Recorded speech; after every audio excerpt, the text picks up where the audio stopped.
사무엘의 등장으로 사사시대에 아주 어두웠던 긴 터널이 딱 막을 내립니다.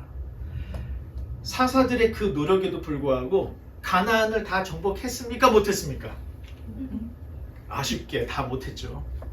자, 이스라엘은 이제 정복하지 못했던 미정복 가나안 사람들 뿐만 아니라 가나안의 북쪽, 남쪽에 있는 강대국 틈에 딱 이제 놓이게 되었습니다. 자, 우리가 사무엘상을 이번 주에 읽었죠.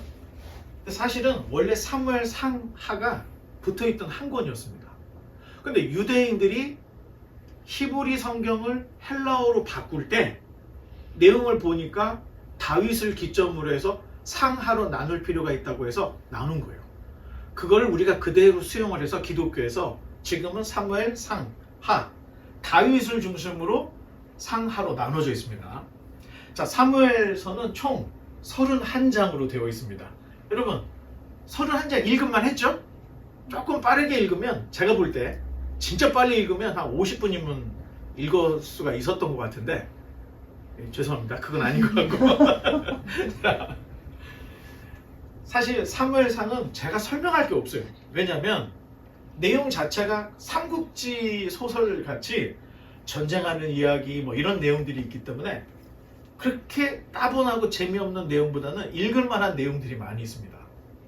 다윗을 이제 중심으로 해서 후반부에서는 다윗이 어떻게 대두가 되는지 이런 이야기가 나와서 아마 그 사무엘 상서를 읽을 때는 어렵지 않았을 거다 이렇게 생각을 하는데, 다만 이제 사무엘 상서에 들어가기 전에 사실 이 시간을 통해서 우리가 성경을 더 잘 볼 수 있는 눈이 좀 열려야 돼요. 자, 그러기 위해서는 자, 성경에 나시린이라고 하는 그런 존재들이 있죠. 나시린에 대해서 좀 알고 사무엘 상서를 들어갈 필요가 있습니다.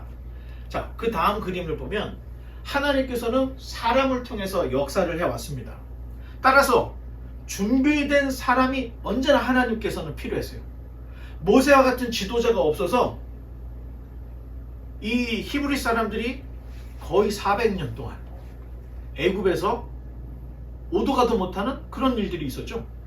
거의 430년 만에 모세라는 인물이 나타나서 그때야 출애굽이 있었던 거예요.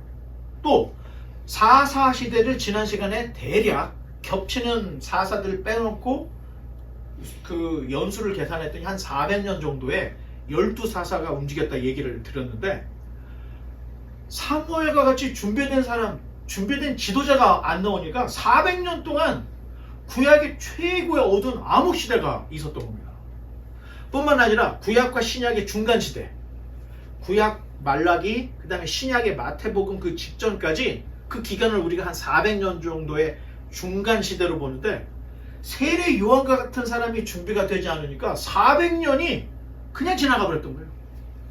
400년 후에 세례 요한과 같은 준비된 사람이 딱 나타나니까 구약이 마지막 사사로, 아니 마지막 선지자로, 세례 요한이 마지막 선지자로 끝나고 그 다음부터 신약 시대로 뭔가가 전환이 되는 이런 모습들을 볼 수가 있습니다.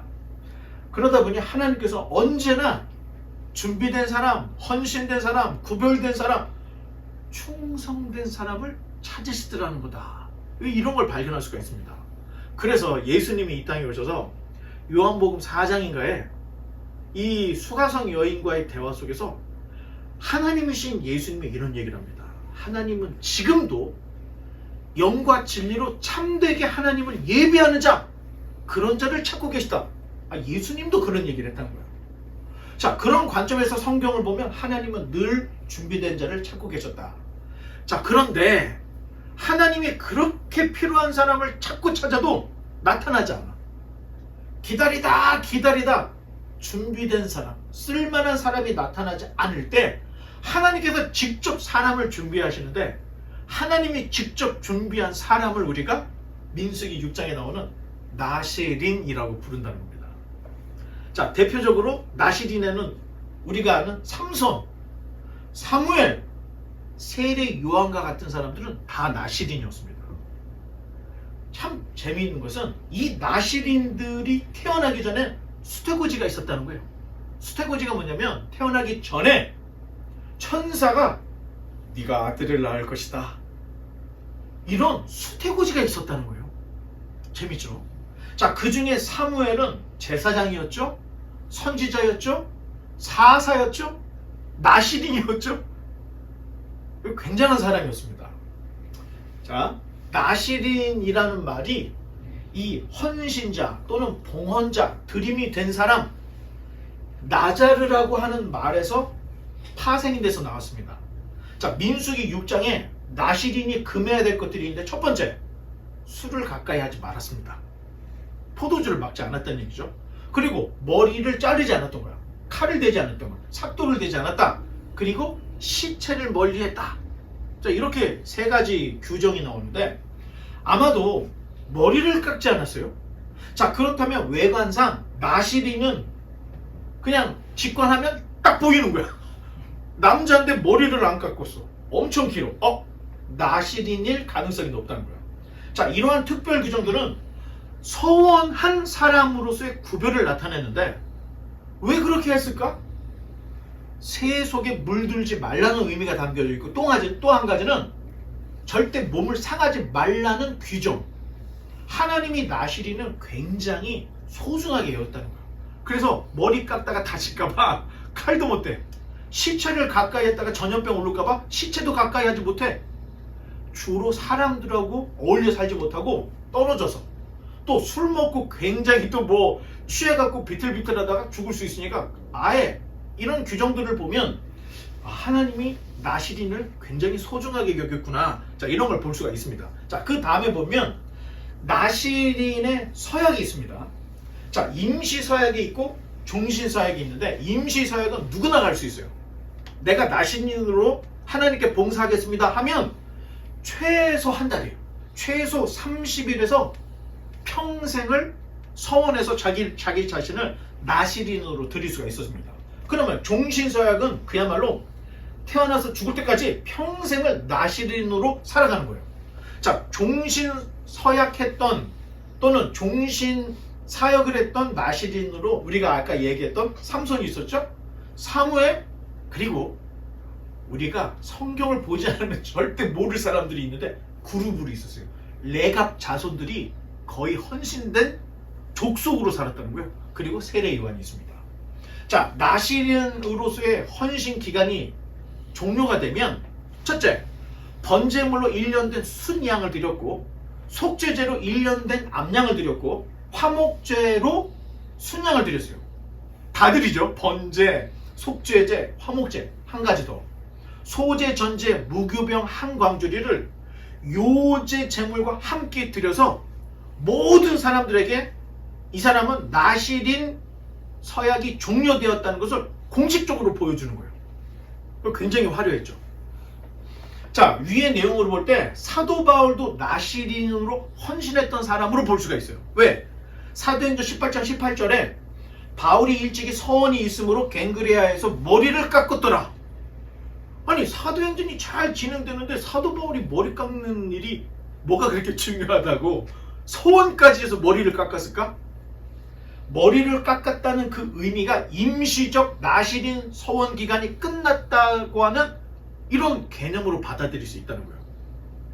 자, 그러면 그 다음 페이지, 그러면 예수님은 나시린이었을까? 점점 이제 무거워집니다. 자, 마태복음의 저자였던 마태는 나사렛이라는 지명이 메시아와 굉장히 깊은 연관이 있는 도시로 설명을 하고 있어요. 단지 예수님이 헤롯의 칼을 피해서 고향인 베들레헴이 아닌 나사렛에 살았다기보다는 구약이 예언을 이루기 위해서 예수님은 나사렛이라는 동네에 가서 살았다. 자, 그것을 이사야 11장 1절 인용을 해서 이야기하는데, 먼저 마태복음 2장 23절을 한번 읽어보겠습니다. 시작. 나사렛이란 동네에 가서 사니 이는 선지자로 하신 말씀에 나사렛 사람이란 칭하리라 하심을 이루려 함이라. 자, 헤롯이 2살 이하의 아이들을 베들레헴에서 다 죽였죠. 그래서 애굽으로 도망갔던 거예요. 예수님과 또 요셉과 마리아가. 그러다가 시간이 정도 지나서 다시 돌아왔는데, 이 헤롯이 아직도 살아있으니까 헤롯의 자식들이 분명히 죽일 것 같아서 멀리 갔는데 나사렛으로 갔다. 이렇게 기록한 복음서도 있어요. 그런데 마태는 그게 아니라는 거예요. 예언자의 예언을 이루기 위해서 나사렛으로 갔다. 인용을 하고 있는데 이사야 11장 1절을 인용을 하고 있어요. 여러분 성경에 마태복음 2장 23절을 열어서 보면 성경에 거기에 관주라는 게 있는데 어디를 인용했냐? 이사야 11장 1절을 인용했다고 표시가 딱 나와요. 자, 한번 11장 1절 읽어보겠습니다. 시작. 이새의 줄기에서 한 싹이 나며 그 뿌리에서 한 가지가 나서 결실할 것이요. 자, 이걸 우리 성경을 읽으면 하나도 알 수가 없어요. 그런데 이 부분을 히브리어로 읽으면 우리의 이 탐구심을 자극하는 내용이 나오는데 이새의 뿌리에서 한 가지라고 할 때 이 가지가 히브리어로 넷제르입니다. 넷제르. 자, 이새의 뿌리에서 가지 넷제르인데 나사렛이라는 말은 헬라어로 구별되다, 봉사하다, 헌신하다, 서약하는 뜻이 있는 거예요. 그런데 나시린이 어디서 왔다 그랬죠? 어디서 파생했다 그랬죠? 나자르라고 하는 말에서 나시린이 나왔다 그랬죠? 뒤로 한번 가보겠습니다. 하나 더. 자, 나실인. 우리 성경에는 나실인이 사람 인자를 쓴 거예요. 그럼 원래 이름은 나지르라고 읽어야 되는 거예요. 히브리어로. 그런데 영어로는 어떻게 읽어요? 기회나? 나자렛으로 이렇게 읽는 거예요. 나자라이 이렇게. 자, 그런데 이 나실이라고 하는 이 나지르라고 하는 말이 나자르라고 하는 히브리에서 파생이 됐다는 거예요. 두 칸 지나가서. 자, 그러면 나시리는 나자르에서 왔어요. 나사렛이라는 단어는 마태에 의하면 넷제르하고 똑같다는 파생된 언어라는 것을 자기가 지금 얘기를 하고 있는 거예요. 이 한 가지 할 때 가지, 넷제르가. 자, 그런데 나자르나 넷제르가 둘 다 내용이 구별하다, 봉사하다, 헌신하다, 서약하다. 나시린하고 굉장히 가까운 단어들이라는 거예요. 자, 마태는 나사렛이란 지역과 이사야가 말한 한 가지, 이 넷제르가 예언의 성취다. 그렇게 얘기를 하고 있는 거예요. 그래서 예수님이 베들레헴으로 돌아가지 않고 나사렛이란 동네로 가서 살았다. 이렇게 얘기를 하고 있는 거예요. 이거는 마태의 신학이에요. 마태의 신앙 고백이었던 거예요. 자, 전통적으로 교부였던 제론, 교부라는 게 누구냐면 우리가 속사도라고도 하고 교부라고 하는데 옛날에는 파더리라고 해요. 그게 뭐냐면 예수님의 12 제자들의 제자, 그거를 속사도 내지는 교부라고 하는데 이 제롬 이후로 지금 이 나사렛과 넷제르가 연관이 된다는 것은 교회에서 다 받아들였어요. 신학적으로. 또 한 가지, 기독교를 창시했던 칼빈도 나사렛을 나시린과 연관이 있는 것으로 해설하고 있다는 거예요. 그 다음 보면 나사렛이라는 지명은 과연 존재했을까? 이게 의문이 드는 거야. 왜? 사실 고고하게 발굴해 다 발굴이 되지 않은 데가 되게 많아요. 그런데 예수님이 자라났다고 했던 이 나사렛에 대한 고고학적 자료가 없는 거예요. 더군다나 자, 구약에 나사렛이라는 단어가 나올까요? 지명 이름이? 안 나온다는 겁니다. 그리고 성경 외에 다른 문헌에도 나사렛이라는 지명에 대한 이름이 안 나오는 거예요. 더군다나 유대인의 역사가였던 요세푸스가 겨우 살짝 한번 얘기하고 지나갈 정도밖에 안 되는 거예요. 자, 그러면 신약에 와서 요한복음에 보면은 예수님의 제자 중에 나다나엘이 뭔 얘기를 했냐면 나사렛에서 무슨 선한 것이 날 수 있겠느냐? 이 나사렛이라고 하는 이 존재감이 거의 0밖에 안 되는 거야. 그때 당시에 나다나엘이라고 하는 사람 입장에서는 나사렛은 있으나 마나한 도시로 이렇게 얘기를 하고 있다는 거야. 그런데 그런 데서 어떻게 선지자 그리스도가 나올 수 있겠냐? 이렇게 반박하는 내용으로 살짝 다 지나가고 있다는 거야. 자, 대부분의 크리스천은 나사렛이 예수님이 자라온 동네라는 걸 다 믿어요. 그런데 이성적이고 리버럴한 사람들 입장에서는 이걸 자꾸 파고 들어가서 고고학적으로 자료가 없잖아. 더군다나 너희들이 말하는 구약 성경에도 없는 장소인데 이게 있다는 보장이냐? 자, 이게 굉장히 난처한 거예요. 되게 난처해요. 30년 동안 예수님이 자라났던 나사렛 동네에 대한 자료가 없는 거예요. 그 다음, 자, 대략 위치는 여기가 갈릴리 호수입니다. 갈릴리 바다. 그런데 요 밑에 가면은 가나. 예수님이 물로 포도주를 만들었던 곳이 가나죠. 그 밑에 나사렛이라고 하는 지역이 있는 거예요. 여기에. 자, 문제는 고고학적으로 발굴이 안 됐다는 거예요. 놀라운 것은 이렇게 나사렛이라는 지명에 대해서 기독교 진영에서 어떻게 할 말이 없어지는 거예요. 발견이 안 되니까. 자, 이렇게 어려울 때 기독교가 꼭 수세물일 때 하나님이 하나씩 딱 열어주시는데, 다음 페이지. 자, 1962년에 가이사랴에서 발견된 대리석판이에요. 가이사랴가 어디냐면 우리가 다 대부분 예루살렘이 로마 시대의 행정도시로 생각하지만 사실 로마 사람들이 팔레스타인 지역을 관할을 할 때는 전체 묶어서 시리아라고 이름을 줬던 거예요. 그리고 이 시리아에 가이사랴라고 하는 곳에 총독부가 있었습니다. 예루살렘 총독부가 있던 게 아니에요. 가이사랴라고 하는, 이게 가이사랴가 어디냐면 헤롯이 이 황제를 위해서 만들어준 항구예요. 참 재미있는 게 헤롯이 한 게 많아. 헤롯이 이 성전도 사실 헤롯이 굉장히 아름답게 증축을 했어요. 헤롯이 또 헤롯이 없던 도시들을 많이 만들었는데 로마의 군선 또는 총독들이 잘 드나들 수 있도록 아주 큰 멋진 항구 도시를 하나 만든, 이게 가이사랴였던 거예요. 그러니까 로마 정부에서도 총독부를 가이사랴에 뒀던 거예요. 그런데 가이사랴에서 하나의 대리석판이 딱 발견이 됐던 거예요. 근데 이 대리석판에, 여러분, 이게 지금 히브리어는 오른쪽에서 왼쪽으로 있죠?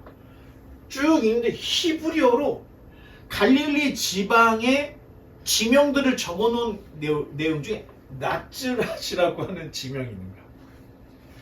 이것도 정체가 다 나온 게 아니고 세계 파편 중에 하나에 여기 나츠랏이라고 하는 히브리어로 나츠랏이고 헬라어로 나사렛이, 영어로는, 그러니까 우리말로 그냥 나사렛이라고 하죠. 여기 이만큼이 딱 나온 거예요. 자, 감사하게 이 파편 하나 때문에 나사렛이라는 동네가 없던 건 아니다. 자, 이렇게 사람들이 생각을 했던 거예요. 자, 그 다음에 보면 예수님께서 나사렛에서 배척을 당했을 때 내용이 나오는데, 자, 누가복음 4장 29절을 정연아, 우리 같이 한번 읽어보겠습니다. 시작. 일어나 동네 밖으로 쫓아내어 그 동네가 건설된 산 낭떠러지까지 끌고 가서 밀쳐 떠들이고자 하되, 이게 뭐냐면, 아니 대부분의 동네들은 예수님이 아픈 사람을 고쳐주니까 언제나 예수님을 환영했던 거예요.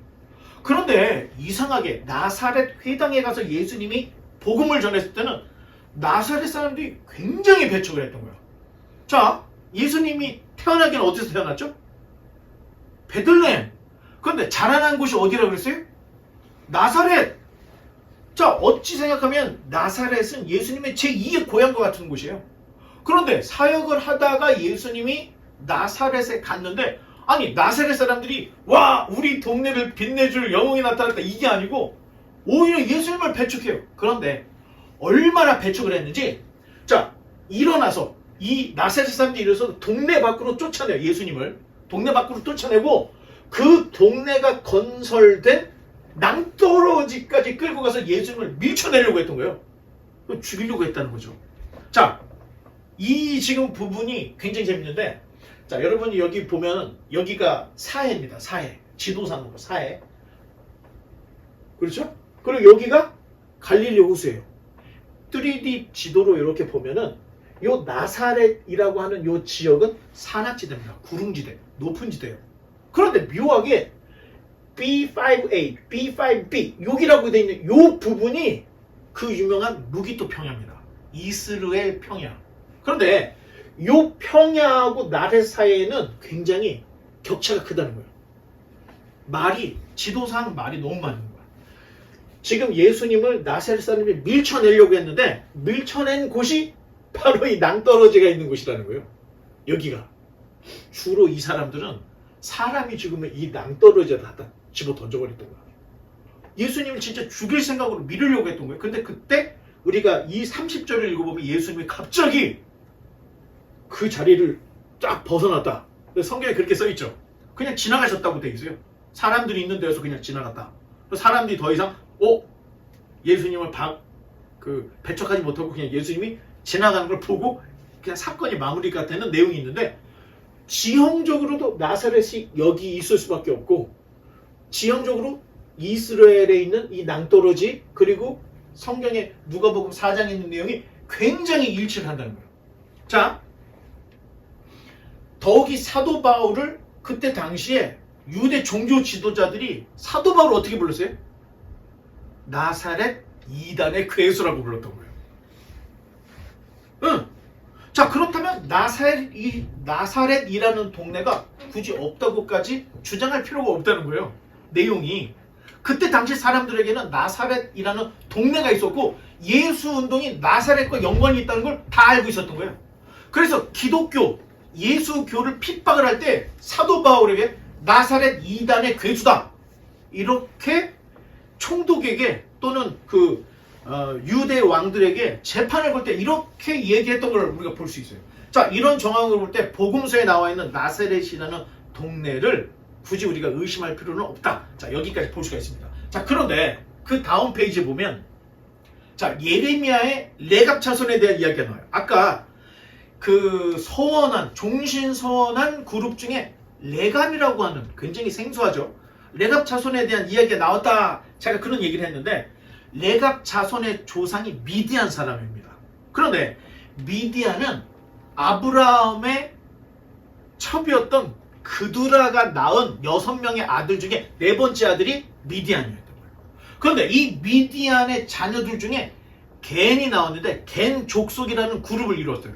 그런데 이 겐 족속의 또 자녀들 중에 요나답이라는 사람이 딱 나왔는데, 자, 요나답이 누구냐? 예후가 아합 왕을 죽이고 북왕국의 개혁을 할 때 예후를 도와줬던 사람이 바로 이 미디안 겐 족속이었던 요나답이 도와줬던 거예요. 그런데 요나답이 이렇게 보니까, 아니, 왕이 조금만 부해지고 생활이 좀 펴지면 우상을 섬기더라는 거야. 그걸 보고 이 요나답이 자기의 자손들에게 이렇게 얘기를 해요. 야, 너희는 포도주를 먹지 마. 너희는 집도 짓지 마. 경작도 하지 마. 3가지를 지키라는 이야기를 해주는데, 이게 다 레갑 자손들이 됐다는 거예요. 이 사람들이. 자, 예레미야 우리 35장 8절로 10절을 한번 읽어보겠습니다. 시작. 우리가 레갑의 아들 우리 손주 요나답이 우리에게 명령한 모든 말을 순종하여 우리와 우리 아내와 자녀가 평생 동안 포도주를 마시지 아니하며 살집도 짓지 아니하며 포도원이나 밭이나 종자도 가지지 아니하고 장막에 살면서 우리 손주 요나답이 우리에게 명령한 대로 다 지켜 행하였노라.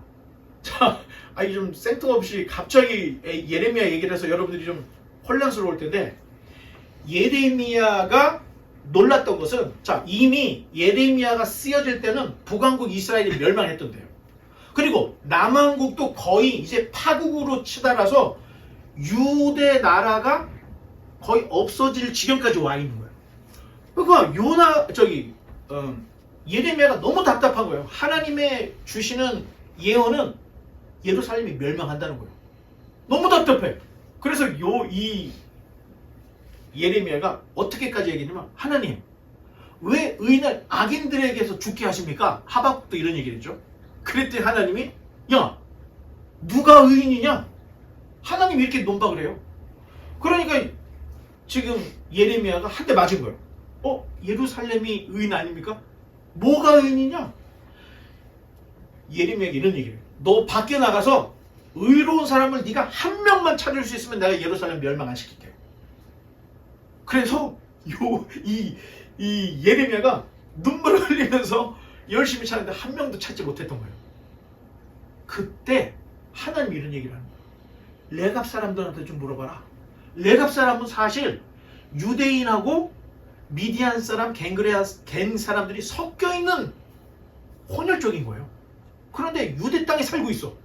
근데 그 사람들은 분명히 대우받는 존재들이 아니었던 거예요. 그때 당시에 천민이었던 거야.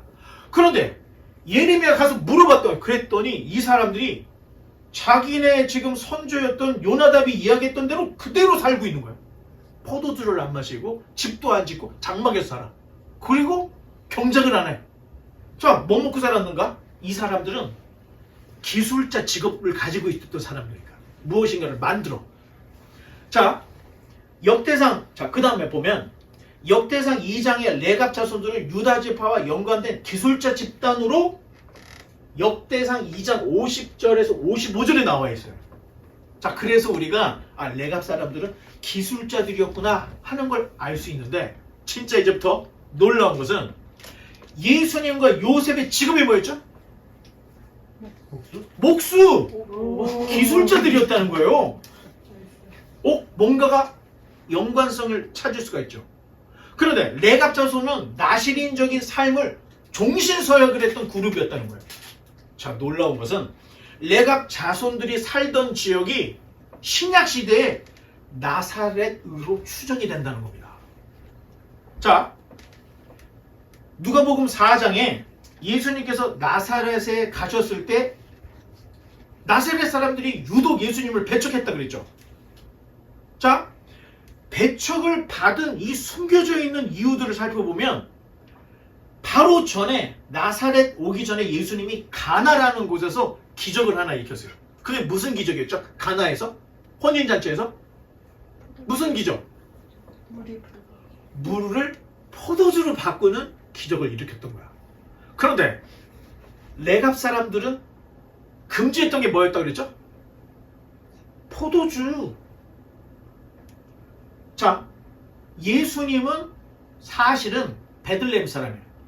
그런데 칼을 피해서 나사렛 와서 오래 살았고, 아버지였던 요셉도 목수, 예수님도 목수였던 거야.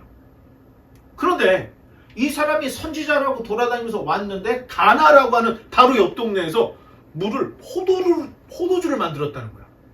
그러면 이 나사렛 사람들 입장에서는 계율을 어겼네.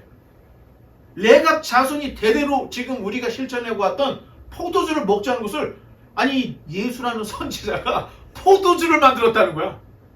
이미 뚜껑이 열려 있었던 거야, 이 사람들은. 그런데 예수님이 오니까 계속 배척을 해서 아까 말했죠? 낭떠러지까지 예수님을 밀었는데 그 얘기는 완전히 죽이려고 생각을 했다는 거예요. 자, 이렇게 철저히 살던 사람과 지금 예수님의 사역, 가나, 나사렛, 이 모든 것들이 이렇게 연관을 지어서 지금 우리에게 드러나고 있다는 거예요. 자, 배척을 받은 이유는 포도주를 만들었기 때문에. 자, 포도주를 마시지 말아야 될 사람들이 포도주까지 마시 계율을 어겼다는 거예요. 자, 그 다음 마태복음 26장 29절을 보면 한번 읽어보겠습니다. 그러나 너희에게 이르노니 내가 포도나무에서 난 것을 이제부터 내 아버지의 나라에서 새 것으로 너희와 함께 마시는 날까지 마시지 아니하리라. 자, 이 얘기는 누가 한 얘기예요? 예수님이 한 얘기예요. 어디에서? 최후의 만찬 자리에서 제자들 앞에 너희와 함께 포도주를 마시는 그날까지 나는 포도주를 마시지 않겠다. 솔직히 성경을 읽다 보면 이유를 모르는 부분들이 너무 많아. 앞뒤의 정황을 모르기 때문에. 왜 갑자기 예수님이 포도주를 안 마신다고 이야기를 했을까? 이유가 있다는 겁니다. 어떤 면에서 예수님은 자기 자신이 또다시 나시린 서약을 하고 있는 거예요. 내가 재림할 때까지 나시린으로 헌신되어서 너희들의 처소를 내가 만드느라고 내가 포도주도 마시지 않겠다. 이런 말씀을 하셨다는 거예요. 나시린 서약과 연결을 시키면 왜 예수님이 제자들에게 마지막 만찬에서 이런 이야기를 했는지를 알 수 있는데, 자, 나시린은 사람이 준비되지 않았을 때 누가 준비하는 사람이라고 그랬죠? 사람이 준비가 되지 않았을 때 하나님이 사람을 준비하는, 따라서 나시린이 태어날 때는 수태고지가 있었다 그랬죠. 삼손, 세례 요한, 그리고 예수님도 수태고지가 있었다는 겁니다. 굉장히 성경을 우리가 유기적으로 보면 연관을 할 수 있고, 아, 예수님도 헌신된 나시린의 하나였구나, 한 분이었구나, 이렇게 볼 수가 있다는 거예요. 자, 이제 나시린에 대한 이 이야기를 이제 여러분들 어느 정도인지 이제 이해를 했으니까, 이제 우리가 사무엘 상으로 들어갈 준비가 된 겁니다. 자, 이처럼 사무엘은 하나님께서 준비한 아주 특별한 사람이었다는 거예요. 아주 특별한 사람. 자, 역사라는 것은 어떤 특별한 사람의 탄생과 함께 시작이 돼요. 그리고 어떤 특별한 사건으로 인해서 시대가 전환이 되는 것을 볼 수가 있습니다. 자, 우리 한번 주제를 한번 다 같이 읽어보겠습니다. 시작. 사람을 세우시는 하나님. 사무엘 상을 여러분들이 읽었다면 사람을 세우시는 그 하나님에 대해서 발견했다면 제대로 읽은 거예요. 1장부터 7장은 사무엘의 어린 시절과 블레셋의 승리, 8장부터 31장은 사울 왕국에 대한 이야기가 나오는데 두 개로 나누죠. 전반부 8장 15절까지는 사무엘과 사울에 대한 이야기가 나와요. 그리고 후반부 16장부터 31장까지는 사울과 다윗에 대한 이야기가 나오게 됩니다. 자, 그 다음 1장부터 7장에서는 사무엘의 어린 시절과 블레셋의 승리에 대한 이야기가 나오는데, 자, 서원대로, 한나의 서원대로 아이가 제사장에게 보냄을 당해요. 자, 사무엘은 레위 지파 사람이었어요. 어떻게 생각하면 에브라임 지역에 살았더니 에브라임 사람이 아닐까 생각하는데 족보를 따져보면 사무엘의 아버지 엘가나는 레위 사람이었다는 거예요. 자, 그래서 제사장도 할 수 있었다는 겁니다. 단지 에브라임 지역에서 살았다는 거예요. 자, 한 가지 우리가 연결고리를 찾은다면 사사시대 12사도가 나오고 맨 마지막에 에피소드 2개가 나온다고 그랬죠. 첫 번째는 젊은 레위인, 두 번째는 나이 많은 노인. 그런데 12명의 사사와 이 두 에피소드 사이에 연결고리가 있었다고 했는데, 그 연결고리가 뭐라 그랬죠? 은 1100이라 그랬죠. 기억이 안 나요? 드릴라가 삼손을 죽이고 난 후에 블레셋 사람들에게 받은 돈이 은 1100이었던 거예요. 그런데 미가 이야기가 나올 때 어머니가 1100은을 잃어버리는 얘기로 시작이 된다고 그랬잖아요. 연결고리가 1100이었던 거예요. 이건 기현이가 오늘 발견한 이야기인데, 그렇다면 룻기는 사사시대의 이야기야.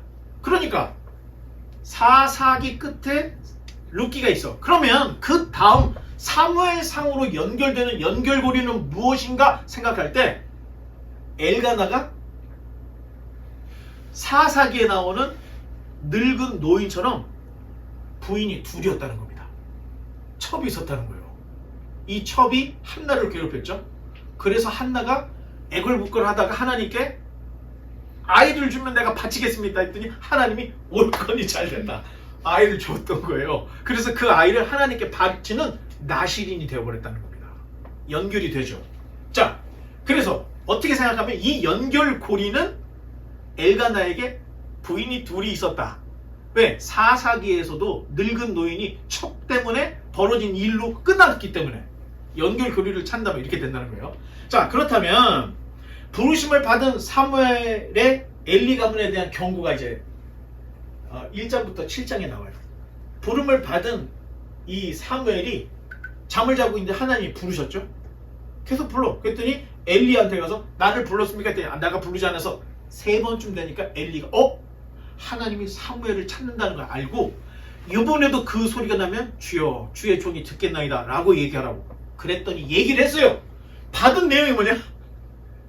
너의 스승 엘리의 집안은 완전히 깡그리 다 망할 것이라는 이야기를 사무엘에게 들려주는 이야기가 나와요. 그리고 나서 이스라엘의 대단한 패전 이야기가 나옵니다. 이 패전으로 인해서 뭐를 뺏겨요? 언약궤까지 뺏기는 일이 벌어지게 되는데, 그 다음 자, 법궤라는 것은 언약궤, 법궤, 하나님의 임재의 상징을 의미해요. 그리고 이 안에는 3가지 구성품이 있는데 뭐죠? 여기서부터 합시다. 10계명 두돌판이 있고, 그 다음에 아론의 상난 지팡이가 있고, 여기에 만나 항아리가 있어요. 이 3가지를 다 하나님께서 의미를 뒀는데, 만나 항아리는 생명의 떡이신 예수 그리스도를 상징해요. 그리고 상난 지팡이는 생명과 부활과 영생을 주시는 성령님. 왜? 마른 지팡이에서 삭이 났다. 생명을 주시는 성령님을 얘기하는 거예요. 그리고 두 돌판은 언약을 체결하는 성부 하나님을 상징해요. 그래서 이 세 가지 성부, 성자, 성령 하나님으로 딱 넣을 수가 있는데, 재미있는 것은 이 세 가지는 다 불순종의 흔적이 있다는 거예요. 불순종의 흔적. 두 돌판이 이게 지금 첫 번째 거예요? 오리지널이 아니면 두 번째 복원한 거예요? 두 번째 복원했죠. 첫 번째는 왜 그랬어요? 금송아지 때문에 깨트려버렸던 거예요. 두 번째 게 들어있는 거예요. 아론의 상난 지팡이? 아니 갑자기 레위 사람들이 야! 아론만 제사장이냐? 우리도 한다! 그랬더니 하나님이 자 지팡이들 하나씩 갖고 와. 다음날 삭이 난 것이 하나님이 인정한 리더십이다. 아론의 지팡이에서만 삭이 났던 거예요. 불순종. 그 다음에 여기는 항아리. 만나라는 것이 그렇게 먹다가 하나님께 이 박한 음식! 그 항아리를 의미합니다. 다 불순종을 의미해 주는 거예요. 그럼에도 불구하고 하나님이 지켜보고 계시다. 이 속죄소라는 뚜껑에 두 천사가 탁 보고 있는 이런 그림. 이게 바로 여호와의 임재의 상징을 의미하는 법궤였던 거예요. 자, 사무엘서는 여러분들이 다 읽어봤겠지만 이 법궤가 어디로 갔는지를 안 놓쳐. 그리고 그 전 이야기 후에 법궤가 어디 있더라 그 얘기하고 다른 에피소드. 지금 법궤가 어디 있더라 계속해서 법궤가 어디 있는지를 계속 얘기를 하는 내용을 볼 수가 있는데, 자, 그 다음 베세메스로 돌아온 언약궤. 자, 아벡 전투라고 하고 에베네셀 전투라고 하는데, 사무엘의 두 아들들이 법궤를 갖고 갔다가 엘리의 두 아들이 전쟁하러 갔다가 블레셋 사람들에게 졌어요. 그리고 이 언약궤까지 빼앗겼죠. 고대 시대의 전쟁은 무조건 다 신들의 전쟁이었다. 그래서 이쪽하고 주쪽에서 전쟁을 해서 이쪽이 이겼어. 그러면 진자의 신을 노획물로 가지고 와서 자기 신의 신전 앞에다가 노획물을 갖다 바치는 거야. 똑같은 일이 벌어졌던 거예요. 블레셋은 5개, 가드, 에그론, 아스돗, 아스글론, 가자. 지금도 계속 가자 전쟁이 지금 일어나고 있죠.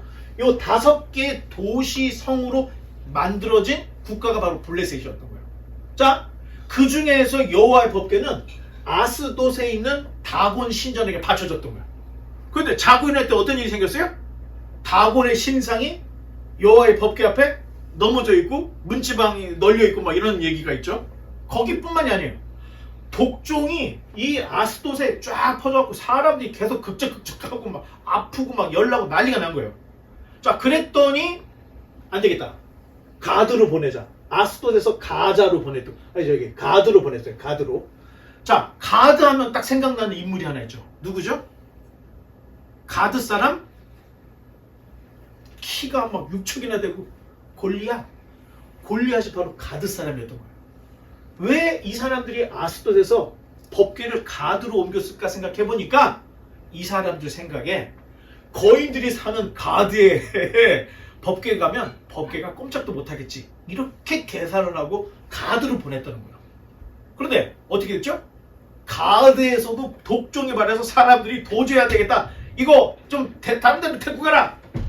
그때 데리고 간 게 에그론으로 옮겨갔던 거예요. 에그론. 자, 에그론까지 딱 가서 보니까 거기서 독종이 또 반하는 거예요. 블레셋 사람들이 이제 화가 났던 거예요. 야!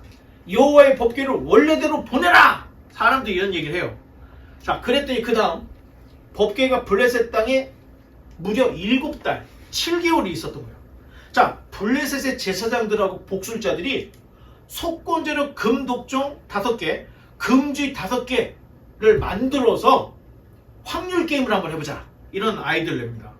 이 게임은 2마리 황소가 법궤를 실은 수레를 가지고 블레셋과 이스라엘이 경계했던 베세메스를 그냥 쭉 가지고 가면 이 모든 재앙은 여호와로 인한 재앙이다.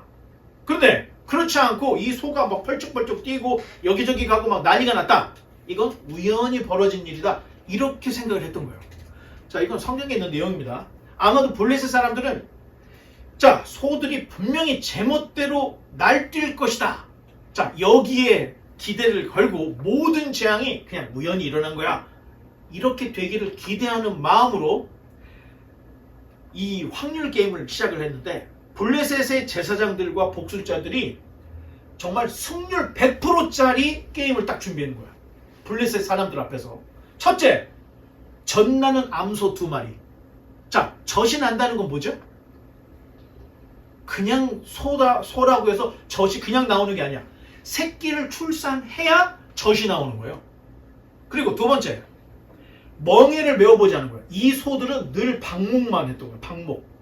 그러니까 어디서 농사 짓는다고 해서 여기다가 멍에를 매가지고 무거운 걸 끌어본 일이 없는 암소 2마리를 데리고 온 거야. 더군다나 암소들이 낳았던 송아지들을 어디다 숨겨놔. 단 음메 하는 소리는 들려놓게 했던 거야. 자, 이쯤 되면 이 소들이 지금 수레에다가 법궤를 올려놓고 금득종, 금쥐 다 올려놓고 어디로 가냐 보자 할 때 분명히 예상하기는 이 소들이 펄쩍펄쩍 뛰고. 왜? 아니, 소들이 멍에를 메보질 않았던 거야. 더군다나 송아지들이 음메 하는 소리가 막 들리는 거야. 그럼 당연히 생리적으로 이 소는 베스메스로 갈 확률이 없다는 거야. 당연히 날뛰고 난리가 나는 거예요. 자, 아무리 송아지들이 어미 소를 부르고 멍에를 안 매던 걸 매서 화가 나고 이래도, 그런데 놀라운 일이 블레셋 사람들이 다 보는 앞에서 이 소 2마리가 법궤를 끌고 소리는 질려죠. 음메 하고 소리는 지르는데 얘들이 베스메스로 그냥 가는 거야. 더욱이 그 다음 마지막 확률 게임의 마지막 클라이막스는 베세메스가 지금 이 베세메스가 저쪽에 있는 에그론보다 한 500m 높은 구릉지대에 있다는 거야. 높다는 거예요. 높다는 거. 암소들이 이 법궤를 메보지 않은 얘들이 멍에를 메고 베세메스로 올라갈 이유가 하나도 없는 거예요. 그럼에도 불구하고 이 암소들이 그 다음 그림에 보면, 그 다음, 자, 법궤 에그론에서 이렇게 가서 딥나를 지나서 소라 맞은편에 있는 베세메스까지, 이게 거리가 상당한 거리인데, 아니, 두 암소가 여기까지 온 거예요? 자, 우리가 생각할 때는 분명히 블레셋 사람들도 황소가 분명히 날뛸 거라고 생각했는데, 이 황소 2마리가 베세메스로 간 걸 보고 깜짝 놀란 거야. 더군다나 일의 결말을 보려고 블레셋의 이 5도시의 지도자들이 이 암소를 뒤를 쫓아서 계속 따라가고 있었던 거야. 과연 어떻게 될까? 과연 어떻게 될까? 결국에는 이 암소가 베스메스를 딱 가니까 베스메스 사람들이 여호와의 법궤가 왔구나 축제를 벌이면서 그 수레를 부셔가지고 제단을 쌓아. 수레를 부셔서. 그리고 두 암소를 죽여서 여호와께 번제로 드리는 거예요. 5 방대, 5 지도자들이 그 광경을 다 보고 자기 집으로 돌아왔던 거야.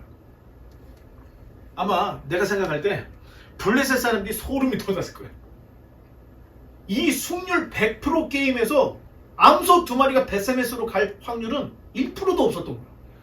근데 2마리가 끌고 갔던 거야. 이거는 누구도 거역할 수 없던 거야. 블레셋에 있는 5도시에 임했던 독종, 쥐떼, 이런 모든 재앙들은 여호와로 인해서 왔다는 것을 이 사람들이 알게 됐던 거야. 자, 이렇게 해서 결국에는 이 베세메스까지 돌아왔는데, 법궤가, 문제는 베세메스 사람들이 너무 무식했던 거야. 여호와의 법궤를 열면 안 되는데 이 사람들이 도대체 뭐가 들어있나 한번 봅시다. 그러고 자기네끼리 가서 뚜껑을 열었다가 한날 5만 70명이 그 자리에서 직사했어요. 그러니까 베세메스 사람들이 여호와의 법궤를 우리가 맡을 수 없다. 그랬더니 유다 지파의 기럇 여아림으로 법궤를 올렸어요. 그리고 거기에 아비나답의 집에서 거의 70년 동안을 법궤가 거기에 이제 딱 머물게 됩니다. 자, 기럇 여아림이 어디냐? 여호수아 18장에 베냐민 땅이었다고 나와요. 그런데 사사기 18장에서는 유다 사람들이 기럇 여아림을 점령해서 자기 땅으로 삼았다는 얘기 나와요. 자, 그러면 기럇 여아림은 누구 지파 땅이 되는 거예요? 지금 유다 지파 땅이 되었던 겁니다. 그 다음 결국 법궤가 유다 지파의 기럇 여아림으로 옮겨간 이후에 모든 것들이 다 바뀌어요. 자, 이 사건 이후로 제사장이 엘리에서 사무엘로 바뀌었죠. 시대가 사사시대에서 왕정시대로 바뀌어버렸어요. 더욱이 12지파의 리더가 에브라임, 제일 큰 지파였는데 이때부터 여호와의 법궤가 기럇 여아림으로 간 이후부터 리더가 에브라임에서 유다로 바뀌어버립니다. 리더가. 자, 마지막으로 사람이 세운 사울이 사무엘상에서 딱 죽고 끝나게 되죠.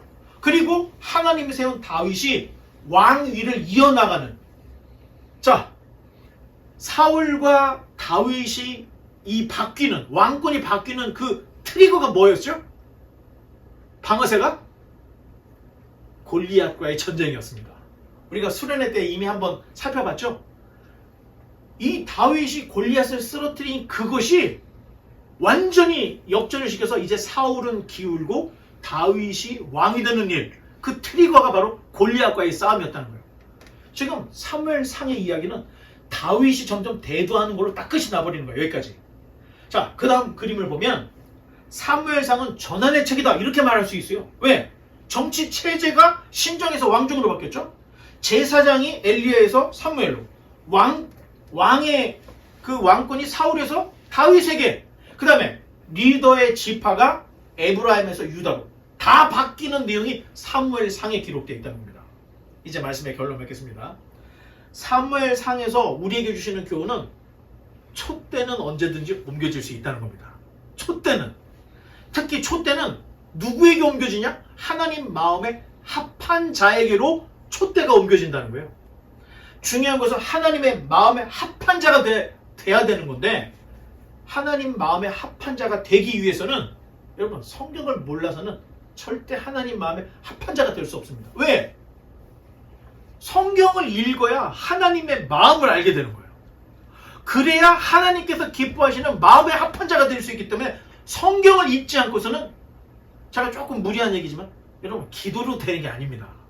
성경을 알고 하나님의 마음을 알아야 그때야 비로소 하나님의 마음에 합한 사람이 될 수 있다는 거예요. 자, 지금까지 여러분들은 이 시대 그리고 이 사회에 적응하는 법을 집에서도 배웠고 학교에서 무려 10년, 20년 배워놨어요. 어떻게 생각하면 여러분들이 지금 이 땅에서 사는 거, 자, 건강하게 사는 법 여러분 알아요, 몰라요? 알죠. 건강하게 사는 법. 두 번째, 돈을 많이 버는 법 여러분 알아요, 몰라요? 알지요. 학교에서 그렇게 많이 배웠는데 몰라? 또 좋은 직장에 들어가는 법 알아요, 몰라요? 알지요. 이 모든 것들은 여러분이 학교에서 배운 것들을 잘 되새겨보면 성실한 사람은 좋은 직장을 갖게 되고, 성실한 사람은 계속 쌓아 올려서 부자가 되게 돼 있어요. 사회 자체가. 여러분들은 가정에서, 교회에서, 학교에서 이미 이런 것들은 다 배워놨어요. 근데 배우지 않은 게 있습니다. 하나님 마음에 합한 자가 되는 법은 가정에서도 못 배웠고 학교에서도 못 배웠다고요. 이걸 어디서 배워야 돼요? 교회에서 성경을 통해서 배워나가야 된다는 거예요. 그러니 교회에 무슨 프로그램, 교회에서 무슨 시간 허비할 시간이 없다는 거예요. 지금 사무엘상 31장밖에 안 되는데 우리가 지금 본 게 몇 분이에요? 지금 거의 50분째 지금 보고 있죠. 읽지도 않았어. 그냥 훑어 보는 데만 이렇게 됐어. 여러분, 인생은 짧고 성경은 두꺼워요. 여러분들이 부지런히 성경을 보지 않으면 여러분 장담할 수가 없습니다. 성경에서 지금 사무엘상에서 우리에게 말해주는 것은 하나님의 마음 합한 자에게 언제든지 촛대가 옮겨진다는 겁니다. 요한계시록에서도 촛대가 옮겨지는 얘기가 나오잖아요. 바라기는 여러분들이 성경에 정통한 사람이 되고 성경에서 말하는 신학을 정확하게 깨닫고 하나님의 마음을 깨달아서 하나님의 마음에 합한 자가 되어서 역사의 주역들이 다 되시기를 주님의 이름으로 간절히 축원합니다. 기도하겠습니다.